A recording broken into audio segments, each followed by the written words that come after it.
Hello, my History 360 slash History 219 students. This is Professor Donald Earl Collins. It is Wednesday, May 3rd, 2023. Semester's over except for finals for whatever classes you have finals in. Thankfully, you do not have a final in this class. Classes are over as of a week ago, since only six of you, well, maybe eight of you expressed interest, but only six of you actually contacted me to let me know that you wanted to do a presentation in class, right? This recording is specifically for the second of my two sections of African American history, the later morning one, the 10:50 a.m. one, where no one showed an actual interest and or officially notified me prior to meeting time Tuesday, last Tuesday on the 25th, that they wanted to do a presentation. So we didn't even meet last week. So classes for you effectively were over when I finished my final lecture on April the 20th. The vast majority of you, about 80% of the class, stopped showing up after the first week after spring break. Um, I think we had two classes where we hit 10 students out of the remainder of the semester in person, and we never broke more than 17 students. I think we had one class where we had maybe 18 students virtually down the stretch of the semester of five virtual class meetings. So um, I while I did not specifically, and I'm not going to specifically take into account your attendance in lowering your grade or penalizing you in any way in terms of your project grades or anything like that. And those project grades are already in, so they're all in. Most of you did well, actually. The majority of you have an A minus or an A, or at least a borderline A minus or A on your projects. So basically 88 or 88, 88 and a half, and 89 or over, right? So a lot of you did well, even though most of you didn't come to class. Um, and some of you did really, really well. Some of your projects are beautiful, to be honest with you. So some of the projects dealing with hair, dealing with civil rights issues, dealing with police brutality and lethality. Excuse me, those are really good. I actually found a lot of your projects intriguing. Also found a lot of our projects sort of low hanging fruit, like doing the whole thing about Muhammad Ali's gloves, or doing something around, you know, Jackie Robinson, because those are biographical, and biographies, by their nature, don't lend themselves easily to an artifact project. So you pick an artifact, you do someone's biography, and boom, you're done. It's kind of like doing a presentation in high school, or even in a good magnet school's big middle school magnet program or something like that. Which isn't to say it's terrible, right? It was some of those a couple of those projects were pretty good. One of them was not so good, but it's still low hanging fruit, right? And that's all I'm trying to say about it. So, and that points to a larger issue, though, for those of you who didn't do as well or on the project that you had essentially 6 weeks to work on, right? 5 weeks to work on and get in on time. 6 weeks if you were going to be a few days late and lose part of, or a full part of a letter grade or a full letter grade. Things like that. Not really paying attention. And one of the consequences of not attending, of course, was not knowing for certain how to do, in person versus doing a pre-recorded video presentation for your project. Most people did it the right way, but some of you it was just confounding that you expected me to step you through something that's already in your instructions, already in the instructions in the syllabus, already in the instructions separate from the syllabus, because I created a separate document around the freestyle artifact project and proposal process, right?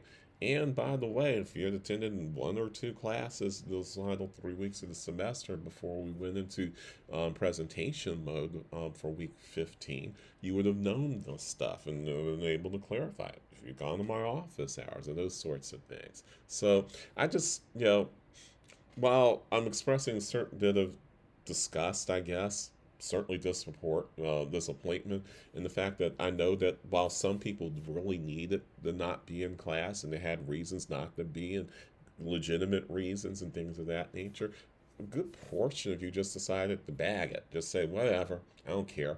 I don't give a what about this, right? And it's obvious with some of you just literally mailed in your project. You just mailed it and say, "Hey, here's my stuff. I just threw a whole bunch of stuff on the wall. Now go look it up, professor." That's basically how you acted. Some of you. Um, and I don't really appreciate that. And it probably shows up a little bit in your grade too. Nothing's 100% objective. It doesn't mean that I lowered your grade 10 points over to 5 points. I might have been a point, might have been a point and a half, right? But that there is some subjectivity built into this. But anyway, bottom line is I will be turning your grades into the next day or so, probably today or tomorrow. No later than May 4th because that's about as long as I have. Um, and trying to figure out your grades. But I will say this, just leaving this as an aside, I only have a couple more minutes, but I want to make this point. My first semester at University of Pittsburgh in the fall of '87, I know that's so long ago. That's why I have all these gray hairs. I think I have the gray hairs more because of you, actually, than because of going to college, at University of Pittsburgh after living in New York my whole life. But anyway, I got a C in a history course, an East Asian history course that, if I'm right, my grade showed a B minus, right? Between the B plus on my final exam and the essays that we did, I had a B minus average. So I'm like, why am I have a B minus? I went to my professor to complain about my grade and to say, well, this is what my paper shows, right? She says that you're lucky to have a C because you missed a whole bunch of classes, the weeks leading to the final, which I did. I missed, like, there was a 2.5 week period. I think I went to class once, right? We only met twice a week. So, and it was a class of fewer than 20 students. So, and with me being the only black student in the class, my absence was rather noticeable. So she's like, "You are lucky to have a C." And I said to her, "But there's nothing in the syllabus that says you're grading me on the basis of my attendance." She's like, "It doesn't matter. A class this small, you can't afford to miss that many classes and not tell me about it. So I'm just going to assume that you decided you didn't care about the class. That's why you got the grade you got." So she lowered my grade nearly a full letter grade because I didn't attend, even though there's nothing in the syllabus about grading me on my attendance. I'm being clear with you and upfront with you about these sorts of things. I just want to make sure that you understand that even though I don't correctly, I'm not mad at any particular person or I'm going to use this to lower your grade. When it comes to borderline cases, should I up you from an A minus to an A, from a B to a B plus, from a C plus to a B minus? I'm probably going to say no for that reason alone. That's not punishment. That's just saying you don't have I don't have a legitimate reason for upping your grade if you've been to class, right? So there's that. And so I just want to finish up with this.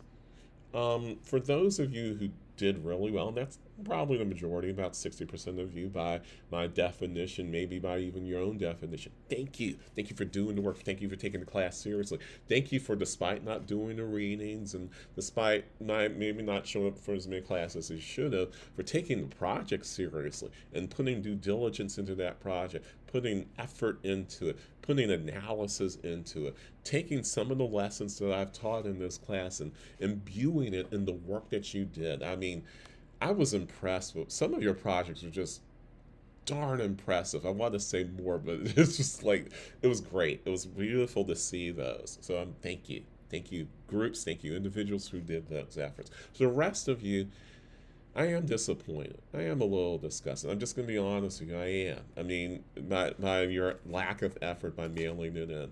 And you could say, well, maybe some of it's due to the pandemic, but I also think some of it's just due to, some sort of socioeconomic privilege, educational privilege, or privilege of youth, privilege of whatever. And you just decided that, well, your professor isn't grading you on this, so therefore I don't have to come to class. You took it so literally that you didn't even stop to pause to think, well, gee, what am I missing in not going to classes? And then, am I getting my money's worth? Well, you didn't get your money's worth. You didn't get the benefit of, 30 plus years of expertise in the field and almost 30 years of teaching experience as part of that. And you might say, well, I don't give a crap, right? Okay, fine. You don't give a crap.